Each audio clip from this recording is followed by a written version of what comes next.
Assalamu alaikum boys. Today we are going to solve word problems of exercise 1C. The question number 1, exercise 1C, you will write page number, CW, classwork and date on top of the page. Then you will copy the question. Question number 1, a leaking tap wastes 3750 ml of water in 1 hour. How much water will be wasted in a day? एक tap है यानी नल है, उसमें से पानी leak होता है, तो डेली एक 1 आवर में वो 3750 ml वाटर वेस्ट करता है, ज़ाया होता है उसमें से पानी 1 घंटे में। तो एक दिन में वो कितना पानी वेस्ट करेगा यानी ज़ाया करेगा। जब भी आपको वर्ड प्रॉब्लम्स दी जाएं, सबसे पहले आपने उसकी स्टेटमेंट लिखनी है, फिर वर्किंग में आप देखेंगे कि इसको प्लस माइनस मल्टीप्लाई या डिवाइड करना है। जैसे आपको क्वेश्चन में वर्ड्स दिए जाते हैं उन्हीं को यूज़ करते हुए आपने उसकी स्टेटमेंट लिखनी है। यहाँ जैसे दिया गया है, a leaking tap waste 3750 ml of water in 1 hour. तो 1 आवर में कितना वाटर वेस्ट हो रहा है? 3750 ml। तो स्टेटमेंट में सबसे पहले आप स्टेटमेंट में जो फर्स्ट लाइन लिखी हुई है, water is wasted in 1 hour, 1 hour में जो वाटर वेस्ट हो रहा है equal 3750 ml। Then in second line you will write water is wasted in a day, एक दिन में कितना पानी वेस्ट हो रहा है यानी ज़ाया हो रहा है। तो आप जानते हैं कि 1 डे में कितने आवर्स होते हैं? Yes, 24 hours. Hours in a day 24। यहाँ पे इन्होंने अ डे कहा है, 24 नहीं कहा हुआ है, लेकिन आपको खुद एक बात अंडरस्टूड है कि एक दिन में 24 घंटे होते हैं, तो आपने ये लाइन खुद से लिखनी है, आवर्स इन अ डे 24। फिर आपने वर्किंग की हेडिंग लिख के ये जो वेस्टिंग वाटर है 3750 ml, इसको 24 से मल्टीप्लाई करेंगे। मल्टीप्लाई का सेम मेथड है जो आप पहले इसी एक्सरसाइज में कर चुके हैं। अब आपको कैसे पता चला है कि इस क्वेश्चन में मल्टीप्लाई करना है? ये देख लीजिए, वो इस तरह से कि जब कम की बात बताई हुई हो, 1 आवर की बात बताई हुई है और 24 आवर्स की बात फाइंड आउट करनी है, तो ऐसे सम्स में, ऐसी वर्ड प्रॉब्लम्स में आपने मल्टीप्लाई करना होता है। जब ज़्यादा आपको पता है कि 1 घंटे में इतना पानी वेस्ट हो रहा है, आप क्वेश्चन में देख रहे हैं, तो 24 आवर्स में थोड़ा सा सोच के देखें कि 1 घंटे में जब इतना वेस्ट हो रहा है तो 24 आवर्स में ज़्यादा होगा या कम होगा? ऑब्वियसली ज़्यादा होगा। तो ज़्यादा आंसर जब भी आपको लाना हो तो आप ये याद रखिए कि मल्टीप्लाई करना है, ठीक है। जब आपको अंदाज़ा हो रहा है क्वेश्चन देख के कि बड़ा नंबर आएगा, तो आपने मल्टीप्लाई करना है, यानी 24 आवर्स को जो वैल्यू इन्होंने दी हुई थी हमने उससे मल्टीप्लाई किया है। 4 0 द 0, 5 4 ज़ा 20, 2 कैरी, 4 7 ज़ा 28, प्लस 2 30, 3 कैरी, 4 3 ज़ा 12, प्लस 3 15। इसी तरह 2 से मल्टीप्लाई किया है, 2 0 द 0, 2 5 ज़ा 10, 1 कैरी, 2 7 ज़ा 14 प्लस 1 15, 2 3 ज़ा 6 प्लस 1 7। फिर इसके बाद इन दोनों लाइंस को प्लस कर दिया है। 0 की जगह पे तीनों 0 आ गए हैं। 5 + 5 10, 7 + 1 8 + 1 9। फिर आपने लास्ट में आंसर की हेडिंग लिखनी है, water is wasted in a day equals, यहाँ पे जो आपका मल्टीप्लाई करके आंसर आया है 90,000 ml। ये लाइन यही वाली है जो यहाँ आपने क्वेश्चन मार्क के साथ लिखी थी स्टेटमेंट में, water is wasted in a day question mark लिखा था। यही वर्ड्स को दोबारा नीचे लिख के इक्वल लिख के जो आंसर था वो लिख दिया जाएगा, जो नंबर्स आपके मल्टीप्लाई में आए थे। Clear? Now come to the next question, question number 3। There are 1440 minutes in a day. How many minutes are there in 8 weeks?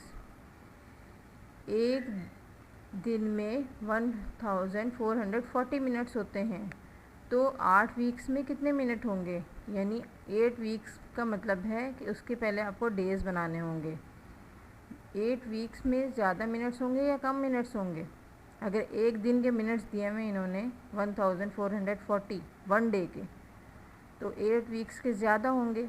Statement में आप लिखेंगे minutes in a day 1440 minutes in 8 weeks, यानी 8 weeks के minutes आपको find out करने हैं जो question में कहा गया था।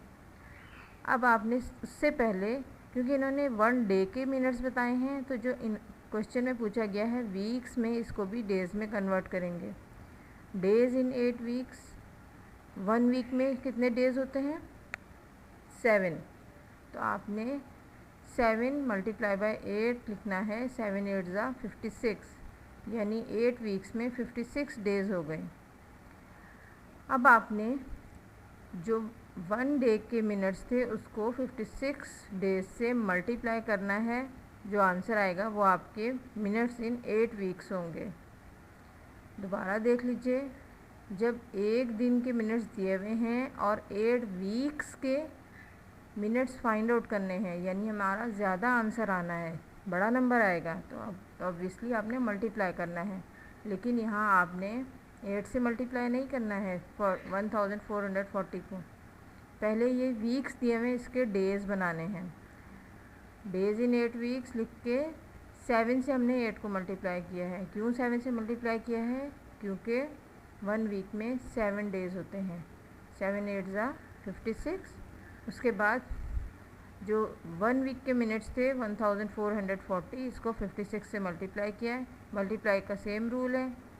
जो आंसर आया है उसको आपने यहाँ पे जो स्टेटमेंट में लाइन लिखी हुई थी क्वेश्चन मार्क के साथ, मिनट्स इन 8 वीक्स, वही लाइन लिखने के बाद इक्वल्स का साइन पुट किया और फिर जो वर्ड मल्टीप्लाई का आंसर था वो लिख दिया है। Now come to the next question.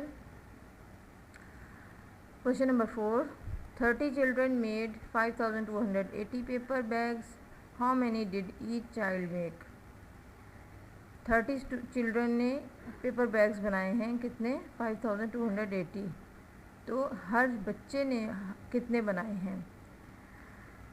सबसे पहले आप स्टेटमेंट लिखेंगे 30 चिल्ड्रन मेड बैग्स 5280, जो क्वेश्चन में दिया हुआ था। उसके बाद पूछा हुआ है each child made bags question mark. यहाँ पे देखिए 30 चिल्ड्रंस ने ये बैग बनाए हैं, तो एक बच्चा ज़्यादा बैग बनाएगा या कम बैग बनाएगा?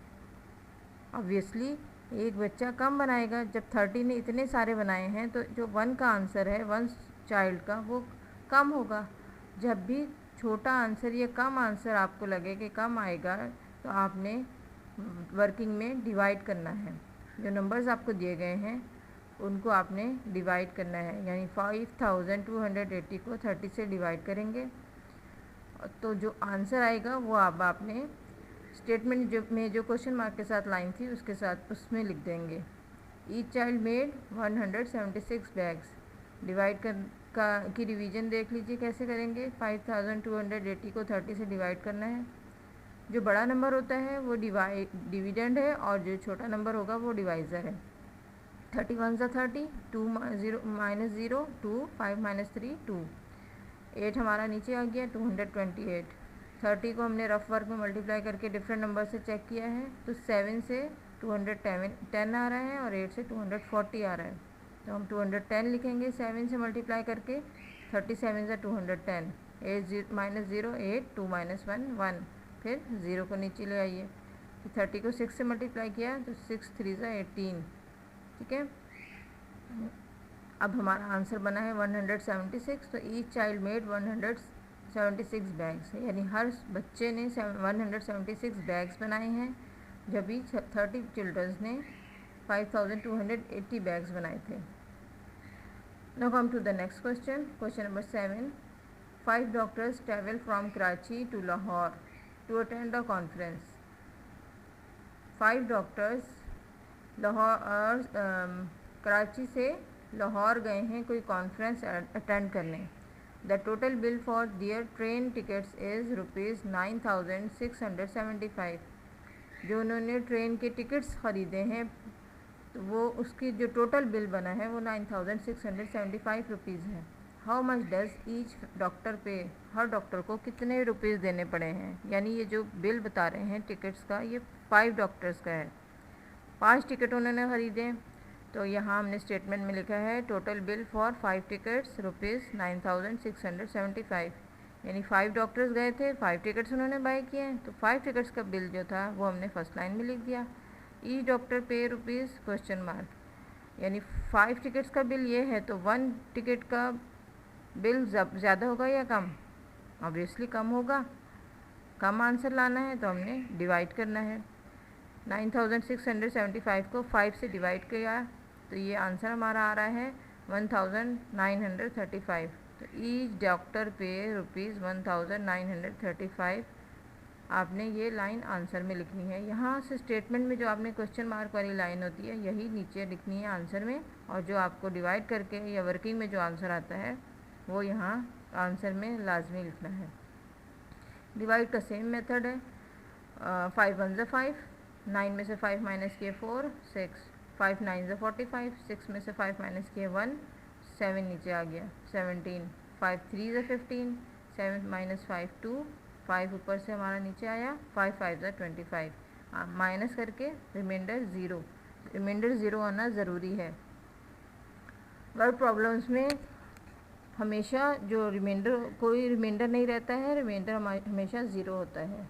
Now come to the next and last question, question number 8। How many hours are there in 2700 minutes? 2700 minutes में कितने आवर्स होंगे? यानी आपको पता है स्टेटमेंट में आपने ये फर्स्ट लाइन खुद लिखनी है कि 60 मिनट्स है 1 आवर, यानी 1 घंटे में कितने मिनट्स होते हैं? 1 आवर में कितने मिनट्स होते हैं? 60। तो ये स्टेटमेंट की लाइन आपने जो फर्स्ट लाइन है ये हमने खुद बनानी है कि 60, क्योंकि यहाँ पे इन्होंने ज़्यादा डाटा दिया ही नहीं है, डायरेक्ट उन्होंने पूछ लिया है 2700 मिनट्स में कितने आवर्स हैं। लेकिन ये तो अंडरस्टूड है कि 1 आवर में 60 मिनट्स होते हैं, तो आप यहाँ लिखेंगे 60 minutes have hours equals to 1, यानी 60 मिनट्स में 1 आवर है, तो 2700 मिनट्स में have hours equals question mark. Working में आपने 60 मिनट्स, आप देख रहे हैं स्टेटमेंट में 60 मिनट्स में 1 आवर होता है, तो 2700 मिनट्स में कितने आवर्स होंगे? यानी क्वेश्चन नंबर हमारे आंसर क्या आएगा? हमें इन दोनों को डिवाइड करना होगा। 2700 मिनट्स में हमारे कितने आवर्स बनेंगे? 2700 को हमने 60 से डिवाइड किया, हमने 60 को रफ वर्क में मल्टीप्लाई करके चेक किया है 4 से 5 से, तो आप देख रहे हैं 240, यहाँ पे 300 बन रहा है, तो 240 लेंगे हम। 60 को 4 से मल्टीप्लाई करेंगे 240 है, माइनस करेंगे तो 330 है, फिर 0 ऊपर से आ गया तो ये बन गया 300। 60 को 5 से मल्टीप्लाई करेंगे तो 300 आ जाएगा।